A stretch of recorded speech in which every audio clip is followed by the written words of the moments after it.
নামাজি তো দুই ধরনের, একদল নামাজি জান্নাতি আর একদল নামাজি জাহান্নামী। কথা বলেন ঠিক কিনা? আর বেনামাজি তো আগেই জাহান্নামী। জাহান্নামে যারা যাবে তাদেরকে জিজ্ঞাসা করা হবে জাহান্নামে আসলে কেন? সে বলবে লাম নাকু মিনাল মুসাল্লিন, আমরা নামাজ আদায়কারী ছিলাম না। বলি নাউজুবিল্লাহ। আর নামাজ যারা আদায় করেন এদের মধ্যে একদল জান্নাতি আর একদল জাহান্নামী।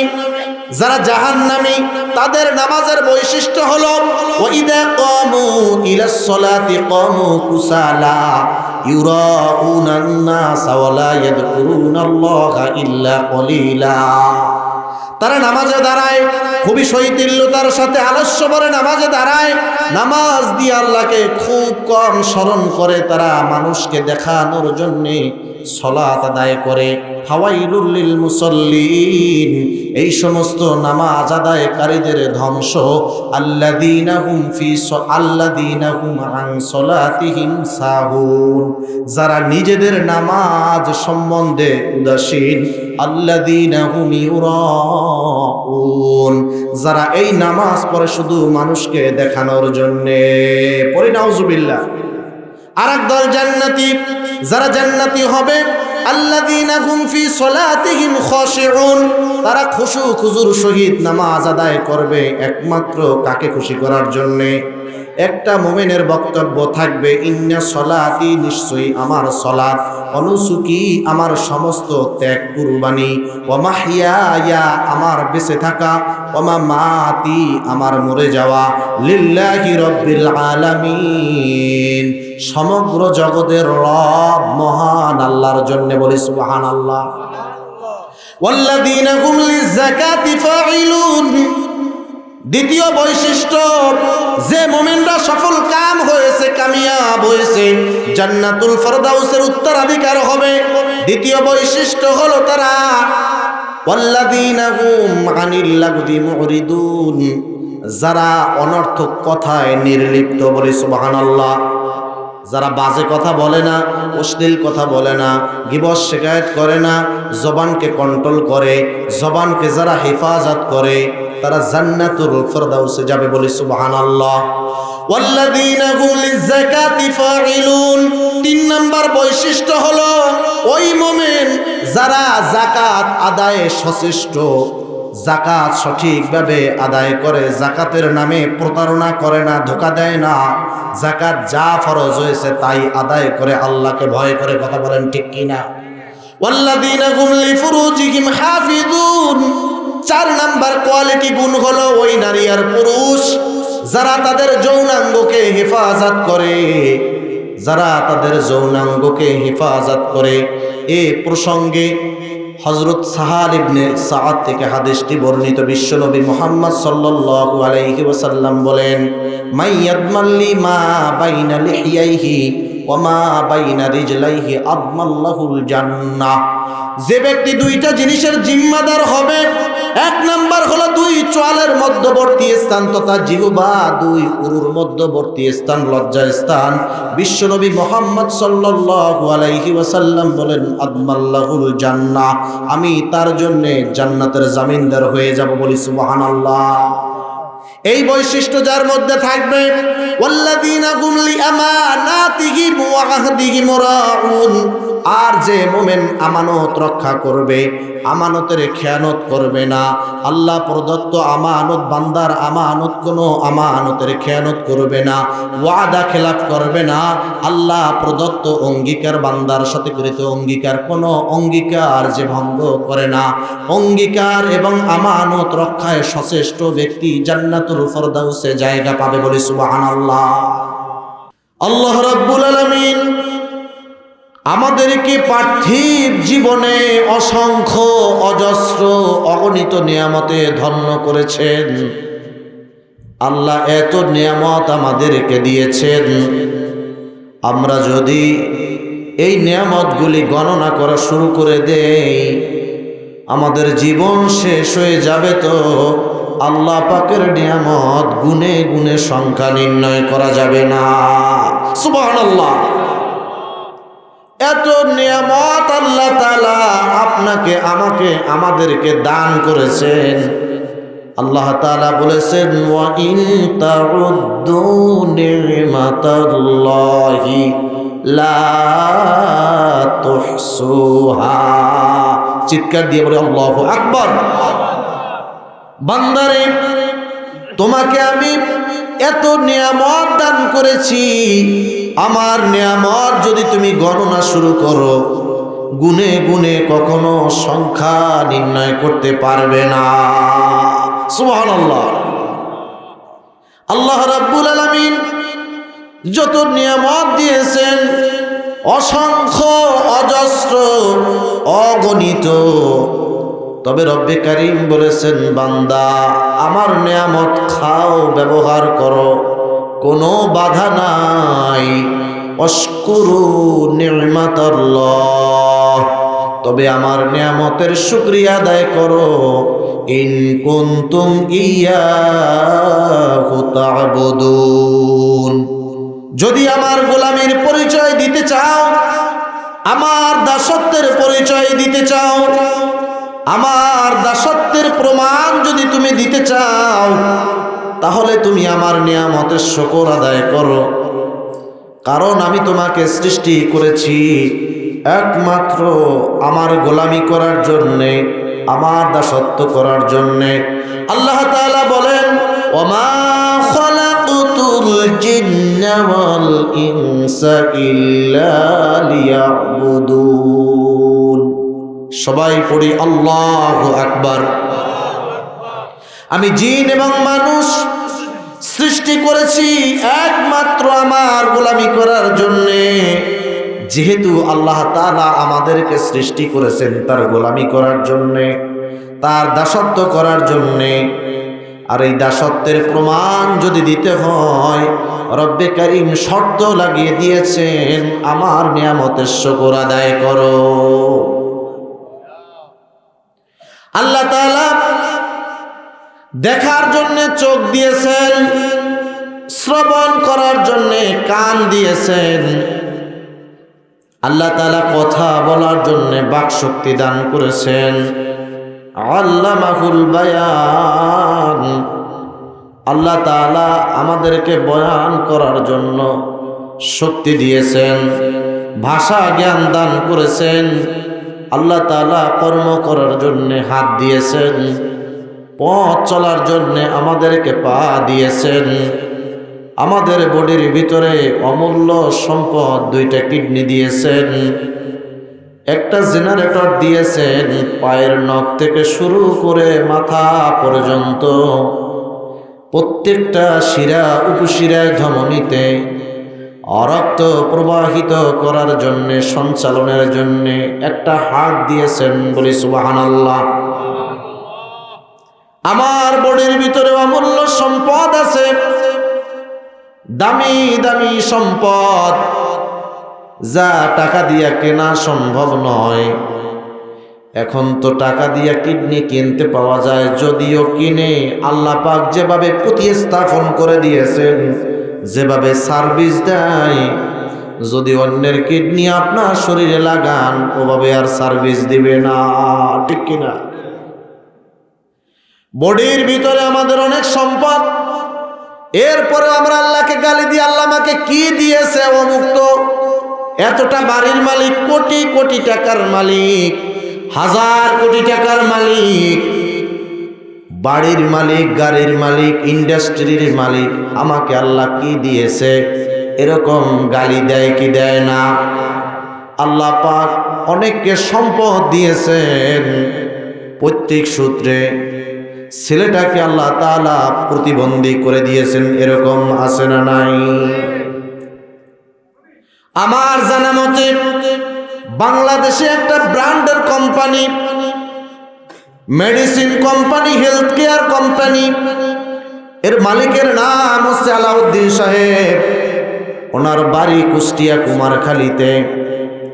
আমি যখন কুষ্টি ইসলামী ইউনিভার্সিটিতে পড়াশোনা করি, তখন আমি শিলাইদহ কেন্দ্রীয় বাজার মসজিদে ইমাম ও খতিব ছিলাম। ওনার এলাকায় আমি থেকেছি, ওনার সাথে আমার সাক্ষাৎ হয়েছে।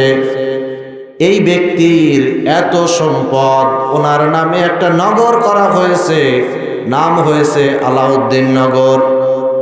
সেখানে শপিং কমপ্লেক্স, হোটেল, রেস্টুরেন্ট, কোনো কিছুর অভাব নাই। হসপিটাল আছে, খেলার মাঠ আছে, মাদ্রাসা, মসজিদ, কলেজ, স্কুল সব আছে। এরপরে রবীন্দ্রনাথ কুঠিবাড়ির বিরুদ্ধে উনি পাল্টা আর একটা ওখানে পার্ক করেছে, মানুষ যাতে ওখানে না যায়। কথা বুঝেন নাই? এত কিছু করলো, কিন্তু এই লোকটাকে আল্লাহ তাআলা সন্তান দান করেন নাই, কোনো ছেলে মেয়ে নাই। দেখছেন, সম্পদের অভাব নাই, কিন্তু আল্লাহ ছেলে মেয়ে দেন নাই। আবার কারোর থাকার জায়গা নাই, ফুটপাতে পড়ে থাকে। আল্লাহ তাআলা 4টা 5টা 10টা সন্তান দিয়েছেন। এইবারে চিৎকার দিয়া বলেন, সন্তান দেওয়ার মালিক কে? সন্তান না দেওয়ার মালিক কে? ও ভাই, তুমি মাজারে দৌড়াও, গাছে গিয়া লাল সুতা বাঁধো, আর মরা পীরের কাছে, মরা খাজা বাবা, গাজা বাবা, ল্যাংটা বাবার কাছে তুমি সন্তান চাও। তুমি কি দেখো না একটা ঔষধ কোম্পানির মালিক, সম্পদের কোনো অভাব নাই। তুমি বলো কোন জায়গায় যাওয়া লাগবে, কোন জায়গায় কত সম্পদ দেওয়া লাগবে একটা সন্তানের জন্যে, উনি তা দিতে রাজি। তারপরেও তো আল্লাহ একটা সন্তান দেন নাই। এর থেকে প্রমাণিত হয় সন্তান দেওয়ার মালিক। আরো জোরে বলেন, সম্পদ দেওয়ার মালিকও আল্লাহ, ঠিক কিনা? আল্লাহ কাউরে রাখে 10 তলায়, কাউরে রাখে গাছতলায়। সম্পদ কেউ ধরে মাটি হয়ে যায় স্বর্ণ, কেউ ধরে ছাই হয়ে যায় স্বর্ণ, আবার কেউ ধরে স্বর্ণ হয়ে যায় ছাই। আছে না নাই? তার মানে হচ্ছে সম্পদ অর্জন করতে আপনি চেষ্টা করবেন, দেওয়ার মালিকও আল্লাহ, ছিনিয়ে নেওয়ার মালিকও। আরো আসতে বলেন, ভয় পাচ্ছেন নাকি? তো একটু আওয়াজ দেন। যারা জনগণের হক মেরে শত শত নয়, হাজার কোটি টাকা বিগত 17 বছরে যারা দুর্নীতি করেছে, তারা আজকে বাংলার জমিনে একটু থাকার মতো ঠাঁই তাদের নাই, ঠিক কিনা?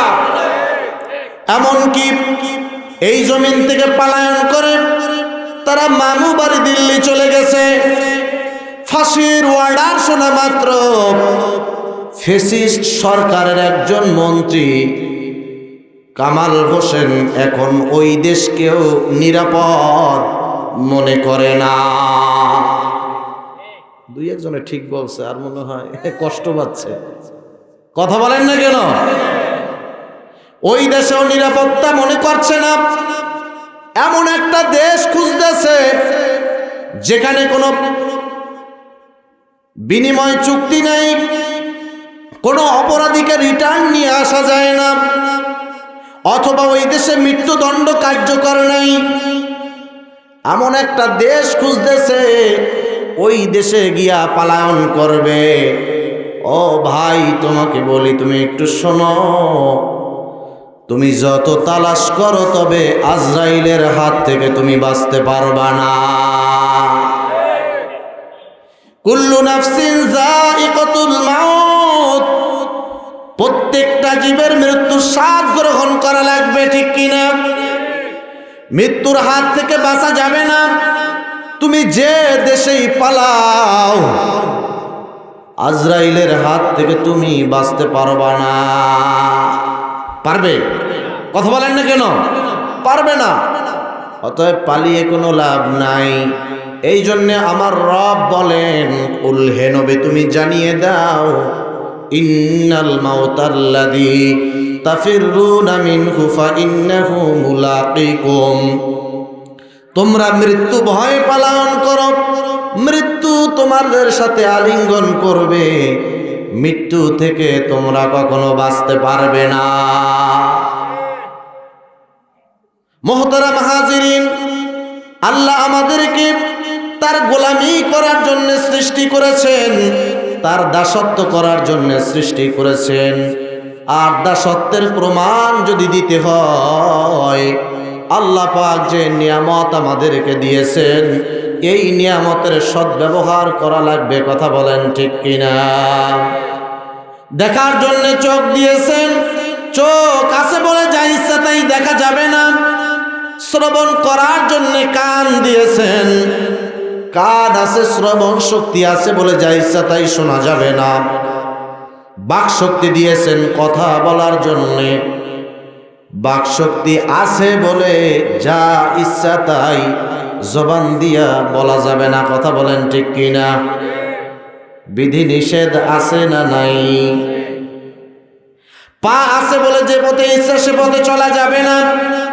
হাত আছে বলে যা ইচ্ছা তাই ধরা যাবে না, করা যাবে না, লেখা যাবে না। ঠিক কিনা? এই চোখ দিয়া অশ্লীল গান বাজনা ভিডিও দেখা যাবে না, বেগানা নারীর দিকে তাকানো যাবে না, এই চোখ দিয়া হারাম জিনিস দেখা যাবে না। ঠিক কিনা? কান দিয়ে অসৎ শ্রবণ করা যাবে না। কান সৎ কাজে ব্যবহার করতে হবে। কত মানুষের কান আছে, কানে শোনে না। কত মানুষের চোখ আছে, অন্ধ, চোখে দেখে না। কথা বলেন ঠিক কিনা? কত মানুষের হাত আছে, আবার কত মানুষ পঙ্গু, দুইটা হাত নাই, দুইটা পা নাই, এরকম আছে না নাই? হাত আছে বলে যা ইচ্ছা তাই ধরা যাবে না, করা যাবে না, লেখা যাবে না। এই হাত দিয়া মিথ্যা মামলা লেখা যাবে না, এই হাত দিয়া চুরি করা যাবে না, খুন করা যাবে না, এই হাত দিয়া গুম করা যাবে না, মানুষের কোনো ক্ষতি করা যাবে না, মিথ্যার রায় লেখা যাবে না। কথা বলেন ঠিক কিনা?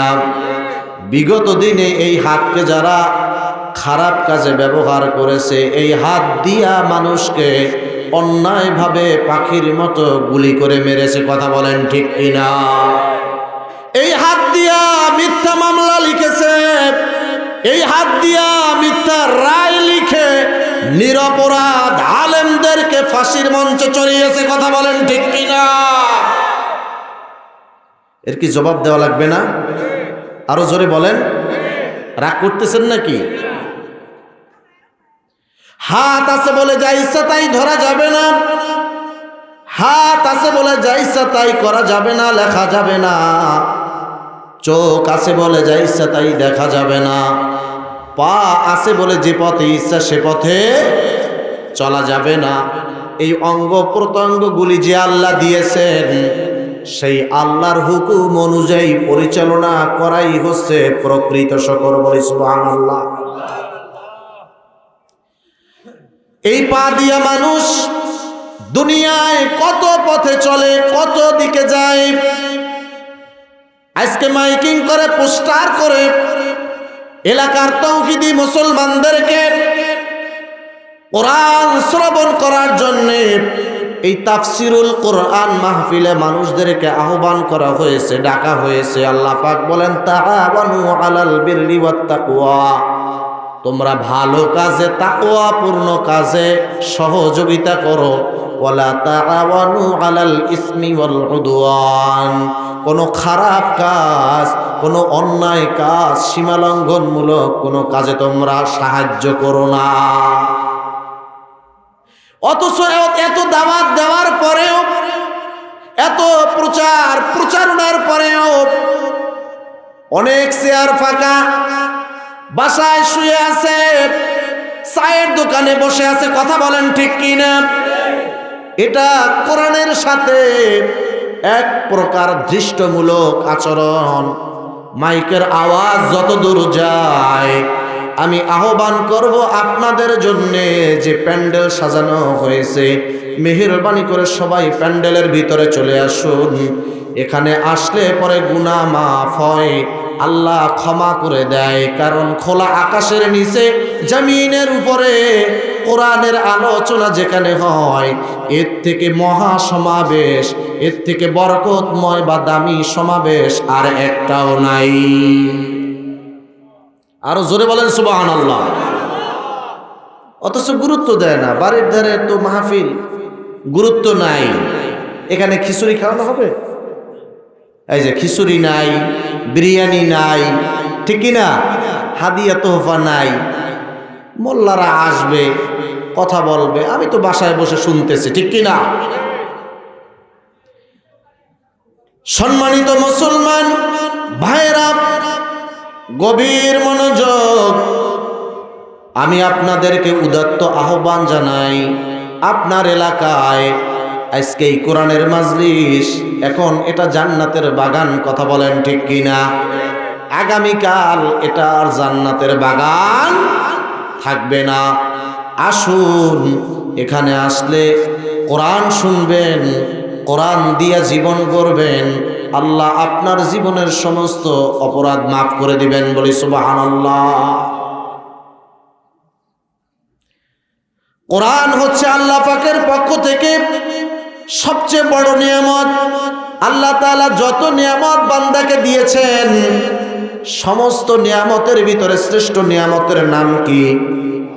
পবিত্র কোরআনুল কারীম সূরাতুর রহমান নামে একটা সূরা আল্লাহ তাআলা নাজিল করেছেন। আল্লাহ বলেছেন, আর রহমান, সবচেয়ে বড় দাতা রহমান হলেন আল্লাহ, দয়াময় আল্লাহ। তিনি অসংখ্য নিয়ামত আমাদেরকে দিয়েছেন, আর তিনি এক একটা নিয়ামতের কথা উল্লেখ করে বারবার চ্যালেঞ্জ করেছেন, ফাবি আইয়ি আলাই রাব্বিকুমা তুকাযযিবান। চিৎকার দিয়ে বলি আল্লাহু আকবার। হে গোলাম, তুমি আমার কোন কোন অবদান, কোন কোন নিয়ামতকে অস্বীকার করবা? আল্লাহ পাকের নিয়ামত অস্বীকার করার কোনো সুযোগ নাই। যত নিয়ামতের কথা আল্লাহ তাআলা সূরাতুর রহমানের ভিতরে পেশ করেছেন, সর্বপ্রথম প্রধান যে নিয়ামতের কথা বলেছেন, আর রহমান আল্লামাল কুরআন। বলি আল্লাহু আকবার। আর রহমান, দয়াময় আল্লাহ, আল্লামাল কুরআন, তিনি বান্দার উপরে যত দয়া করেছেন, সবচেয়ে বড় দয়া হলো বান্দার উপরে তার পক্ষ থেকে কুরআনুল কারীম অবতীর্ণ করেছেন, বলে সুবহানাল্লাহ। এই কোরআন এত বরকতময়। এই কোরআন যদি কোনো ব্যক্তি আমল করে,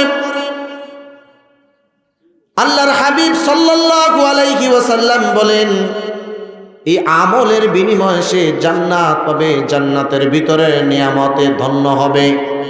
পুরস্কার হিসেবে আল্লাহ তাআলা জান্নাতের ভিতরে তাকে নিয়ামতে ধন্য করবেন, বলে সুবহানাল্লাহ। এই কোরআন এমন একটা কনস্টিটিউশন, এমন একটা সংবিধান, এমন একটা গাইডলাইন, জীবন বিধান। এই কোরআন যদি কোনো ব্যক্তি মানে, কোরআন তাকে শ্রেষ্ঠ ব্যক্তি বানিয়ে দেয়। এই কোরআন যদি কোনো পরিবার মানে, কোরআন তাকে শ্রেষ্ঠ পরিবার বানায় দেয়। এই কোরআন যদি কোনো সমাজ মানে, কোরআন তাকে শ্রেষ্ঠ সমাজ বানায় দেয়।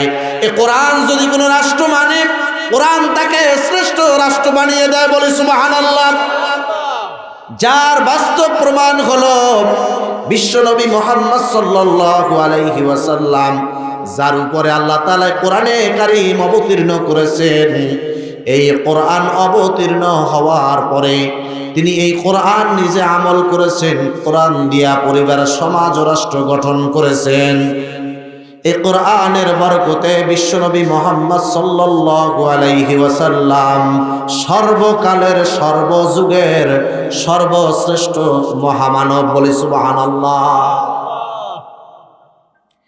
এই কোরআন দিয়া তিনি রাষ্ট্র গড়েছেন, শ্রেষ্ঠ রাষ্ট্র বানায় দিয়েছেন। এই কোরআন দিয়া সমাজ গঠন করেছেন, আদর্শ সমাজ হয়ে গেছে। সারা বিশ্বের বুকে এখনো সৌদি আরবে কোরআনের আইন আছে না নাই? চুরি নেই, ডাকাতি নাই, ধর্ষণ নাই, জিনা নাই, ব্যভিচার নাই। এর একমাত্র কারণ হচ্ছে কোরআন, সংবিধান। কথা বলেন ঠিক কিনা? এজন্য তো বিশ্বনবী মুহাম্মদ সাল্লাল্লাহু আলাইহি ওয়াসাল্লাম বলেছেন, তারাকতু ফিকুম আমরাইন লান তাদিল্লু মা তামাসসাকতুম বিহিমা কিতাবাল্লাহি ওয়া সুন্নাত রাসূলি। আমি তোমাদের মাঝে দুটি জিনিস রেখে গেলাম, একটা কিতাবুল্লাহ, আল্লাহর কিতাব কোরআন, ও সুন্নাত রাসূলিহি, দুই নাম্বার হলো আমার জীবন আদর্শ, আমার সুন্নাত। দুইটা জিনিস মা তামাসসাকতুম বিহিমা, যে ব্যক্তি মজবুত ভাবে আঁকড়ে ধরবে, লাম তাদিল্লু, কোশ্চিন কালেও সে পথভ্রষ্ট হবে না। সুবহানাল্লাহ। কিন্তু আজকে আমরা পথভ্রষ্ট। আমাদের সমাজে ও রাষ্ট্রে চুরি আছে না নাই? আরো আসতে বলেন, মাইর আসতে পারে। ডাকাতি আছে না নাই? ধর্ষণ আছে না নাই? ফ্যাসিস্ট আমলে ছিল, এখন মনে হয় নাই। সেদিনকার দেখলাম এক বন্ধু ল্যাংটা কালের বন্ধুকে হত্যা করে তারপরে চাইনিজ কুড়াল হাতে নিয়া এরপরে ময়মনসিংহ ত্রিশাল থানায় উপস্থিত, হাতে রক্ত মাখা। পরিনাউজুবিল্লাহ। জুলাই অভ্যুত্থানের পরে এই চিত্র তো আমরা দেখতে চাই না। এই কথা বলেন ঠিক কিনা? প্রতিদিন পত্রিকা খুললে ধর্ষণ আছে না নাই? খুন গুম আছে না নাই? তাহলে এগুলি আমাদের দেশে নিত্য নৈমিত্তিক ব্যাপার। কথা বলেন ঠিক কিনা? আমাদের দেশে সমাজে কোরআনের আইন প্রতিষ্ঠিত নাই, না থাকার কারণে চুরি চলে, ডাকাতি চলে, ধর্ষণ চলে, জিনা চলে, ব্যভিচার চলে, মানুষ হত্যা চলে। কথা বলেন ঠিক কিনা? এর থেকে পরিত্রাণের একমাত্র উপায় হচ্ছে আমাদেরকে কোরআনের সংস্পর্শে আসা। কোরআন ছেড়ে দেওয়ার কারণে আজকে আমরা অন্ধকারে নিমজ্জিত। কোরআন ইখরিজুহুম মিনাজ জুলুমাতি ইলান নূর। এ কোরআন যদি কেউ মানে, এ কোরআন দিয়ে যদি কেউ বিচার করে, ওয়ামান হাকামা বিহি আদালা, সে ন্যায় বিচার করবে। কথা বলেন ঠিক কিনা? এ কোরআন শুধু তেলাওয়াতের জন্য আসে নাই, এ কোরআন শুধু খতমে তারাবি পড়ার জন্য আসে নাই, এ কোরআন শুধু নামাজে তেলাওয়াতের জন্য আসে নাই। এ কোরআন ব্যক্তিকে শ্রেষ্ঠ ব্যক্তি বানায়, সমাজকে শ্রেষ্ঠ সমাজ বানায়, রাষ্ট্রকে সমাজকে শ্রেষ্ঠ রাষ্ট্র বানায়। কথা বলেন ঠিক কিনা? এ কোরআনের সাথে যা যা সম্পৃক্ত সবাই সম্মানিত। এ কোরআন যে গুহায় নাজিল হয়েছে, গুহা সম্মানিত। এ কোরআন যে রাতে এসেছে, লাইলাতুল কদরে খায়রুম মিন আলফি শাহর, হাজার মাসের চেয়ে দাম বেড়ে গেছে কোরআনের কারণে। শাহরুর রমাদান আল্লাযী উনজিলা ফীহিল কুরআন।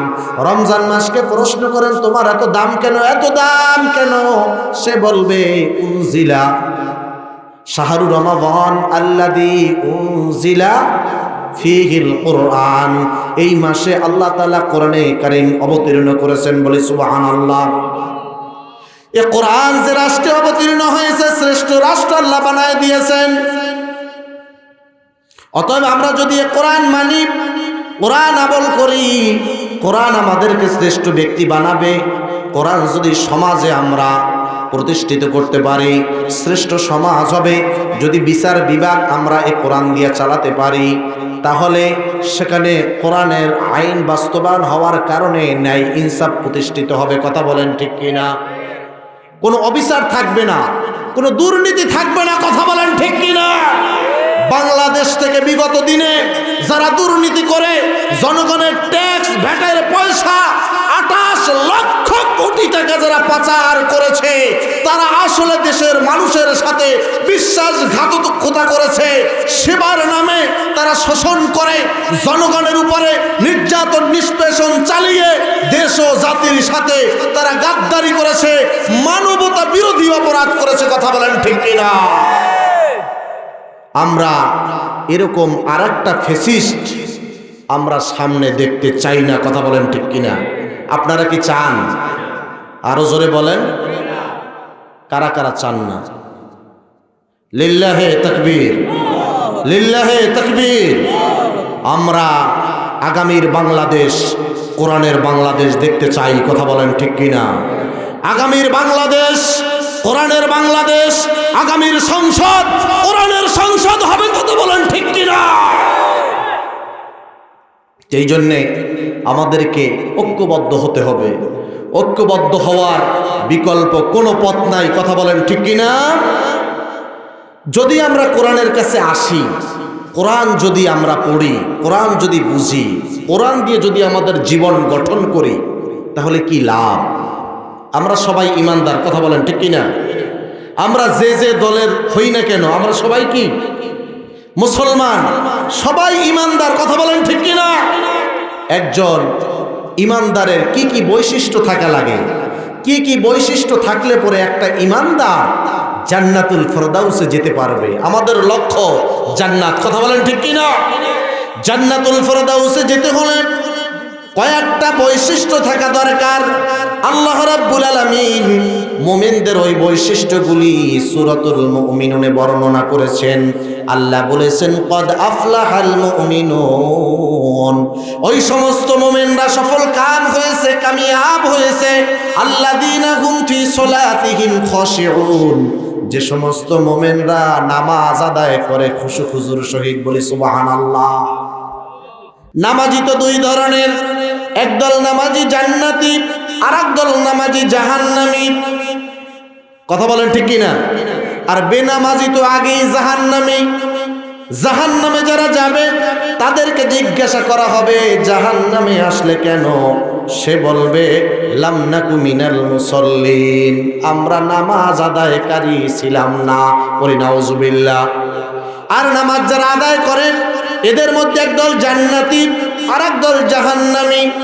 যারা জাহান্নামী তাদের নামাজের বৈশিষ্ট্য হলো, ওয়াইদা কামু ইলাস সালাতি কামু কুসালা ইউরাউনান নাস ওয়া লা ইয়াযকুরুনাল্লাহা ইল্লা কলিলা। তারা নামাজে দাঁড়ায় খুবই শৈথিল্যতার সাথে, আলস্য ভরে নামাজে দাঁড়ায়, নামাজ দিয়ে আল্লাহকে খুব কম স্মরণ করে। তারা মানুষকে দেখানোর জন্যে সালাত আদায় করে। ফাওয়াইলুল লিল মুসাল্লিন, এই সমস্ত নামাজ আদায়কারীদের ধ্বংস। আল্লাযীনা হুম আন সালাতিহিম সাহুন, যারা নিজেদের নামাজ সম্বন্ধে উদাসীন। আল্লাযীনা হুম ইউরাউন, যারা এই নামাজ পড়ে শুধু মানুষকে দেখানোর জন্যে। পড়ি নাউজুবিল্লাহ। আর একদল জান্নাতি, যারা জান্নাতি হবে, আল্লাযীনা হুম ফি সলাতিহিম খাশিউন, তারা খুশু খুজুর সহিত নামাজ আদায় করবে একমাত্র কাকে খুশি করার জন্যে? একটা মুমিনের বক্তব্য থাকবে, ইন্না সলাতি, নিশ্চয়ই আমার সলাত, অনুসুকি, আমার সমস্ত ত্যাগ কুরবানি, ওয়া মাহইয়ায়া, আমার বেঁচে থাকা, ওয়া মামাতি, আমার মরে যাওয়া, লিল্লাহি রাব্বিল আলামিন, সমগ্র জগতের রব মহান আল্লাহর জন্য। বলি সুবহানাল্লাহ। ওয়াল্লাযীনা হুম লিযাকাতি ফাঈলুন, দ্বিতীয় বৈশিষ্ট্য, যে মুমিনরা সফল কাম হয়েছে, কামিয়াব হয়েছে, জান্নাতুল ফেরদাউসের উত্তরাধিকার হবে। দ্বিতীয় বৈশিষ্ট্য হলো তারা ওয়াল্লাযীনা হুম আনিল লাগদি মুরিদুন, যারা অনর্থক কথায় নির্লিপ্ত। বলি সুবহানাল্লাহ। যারা বাজে কথা বলে না, অশ্লীল কথা বলে না, গীবত শিকায়ত করে না, জবানকে কন্ট্রোল করে, জবানকে যারা হেফাজত করে, তারা জান্নাতুল ফেরদাউসে যাবে। বলি সুবহানাল্লাহ। ওয়াল্লাযীনা হুম লিযাকাতি ফাঈলুন, 3 নম্বর বৈশিষ্ট্য হলো ওই মুমিন যারা যাকাত আদায়ে সচেষ্ট, যাকাত সঠিকভাবে আদায় করে, যাকাতের নামে প্রতারণা করে না, ধোঁকা দেয় না, যাকাত যা ফরজ হয়েছে তাই আদায় করে, আল্লাহকে ভয় করে। কথা বলেন ঠিক কিনা? ওয়াল্লাযীনা হুম লিফুরুজিহিম হাফিজুন, 4 নাম্বার কোয়ালিটি গুণ হলো ওই নারী আর পুরুষ যারা তাদের যৌনাঙ্গকে হেফাজত করে, যারা তাদের যৌনাঙ্গকে হেফাজত করে। এ প্রসঙ্গে হযরত সাহাল ইবনে সাআদ থেকে হাদিসটি বর্ণিত। বিশ্বনবী মুহাম্মদ সাল্লাল্লাহু আলাইহি ওয়াসাল্লাম বলেন, মাইয়াদমাল্লি মা বাইনা লিহিয়াইহি ওয়া মা বাইনা রিজলাইহি আদমাল্লাহুল জান্নাহ, যে ব্যক্তি দুইটা জিনিসের জিম্মাদার হবে, এক নাম্বার হলো দুই চোয়ালের মধ্যবর্তী স্থান তথা জিহ্বা, দুই উরুর মধ্যবর্তী স্থান লজ্জা স্থান। বিশ্বনবী মুহাম্মদ সাল্লাল্লাহু আলাইহি ওয়াসাল্লাম বলেন, আদমাল্লাহুল জান্নাহ, আমি তার জন্য জান্নাতের জামিনদার হয়ে যাব। বলি সুবহানাল্লাহ। এই বৈশিষ্ট্য যার মধ্যে থাকবে, ওয়াল্লাযীনা হুম লিআমানাতিহিম ওয়া আহদিহিম রাউন, আর যে মুমিন আমানত রক্ষা করবে, আমানতের খেয়ানত করবে না, আল্লাহ প্রদত্ত আমানত, বান্দার আমানত, কোনো আমানতের খেয়ানত করবে না, ওয়াদা খেলাফ করবে না, আল্লাহ প্রদত্ত অঙ্গীকার, বান্দার সাথে কৃত অঙ্গীকার, কোনো অঙ্গীকার যে ভঙ্গ করে না, অঙ্গীকার এবং আমানত রক্ষায় সচেষ্ট ব্যক্তি জান্নাতুল ফেরদাউসে জায়গা পাবে। বলি সুবহানাল্লাহ। কয়টা হলো? 6টা। ওয়াল্লাযীনা হুম আলা সালাওয়াতিহিম ইউহাফিযুন। এরপরে 7 নাম্বার বৈশিষ্ট্য, যারা নামাজের পরিপূর্ণ হেফাজত করবে, উলাইকা হুমুল ওয়ারিসুন, তারা ওয়ারিস, উত্তরাধিকার। কিসের? আল্লাযীনা ইয়ারিসুনাল ফিরদাউসা হুম ফিহা খালিদুন, জান্নাতুল ফিরদাউসের উত্তরাধিকার লাভ করবে, তারা অনন্তকাল সেই জান্নাতে বসবাস করবে। বলি সুবহানাল্লাহ। আমার পূর্বের বক্তা জান্নাতের বয়ান পেশ করেছেন। জান্নাতে যাওয়ার জন্যে কয়টা বৈশিষ্ট্য থাকা দরকার আল্লাহ তাআলা বলেছেন। আমি আপনাদের সামনে সেই 7টা বৈশিষ্ট্যের বয়ান পেশ করলাম। জান্নাতে আমরা যদি যেতে চাই, তাহলে এই কোয়ালিটি, এই গুণগুলি আমাদের অর্জন করতে হবে, ঠিক কি না? আমরা কারা কারা জান্নাতে যেতে চাই দেখি তো। লিল্লাহে তাকবীর, লিল্লাহে তাকবীর। হাত উঠাইলেই হবে না, এই 7টা গুণ, কোয়ালিটি আমাদের জীবনে অর্জন করতে হবে। কথা বলেন ঠিক কি না? রাজি আছি তো ইনশাআল্লাহ? আল্লাহ তাআলা আমাদেরকে আমল করার তৌফিক দান করুন। নাসরুম মিনাল্লাহি ওয়া ফাতহুন করিব ওয়া বাশশিরিল মুমিনিন। আসসালামু আলাইকুম ওয়া রাহমাতুল্লাহি ওয়া বারাকাতুহু।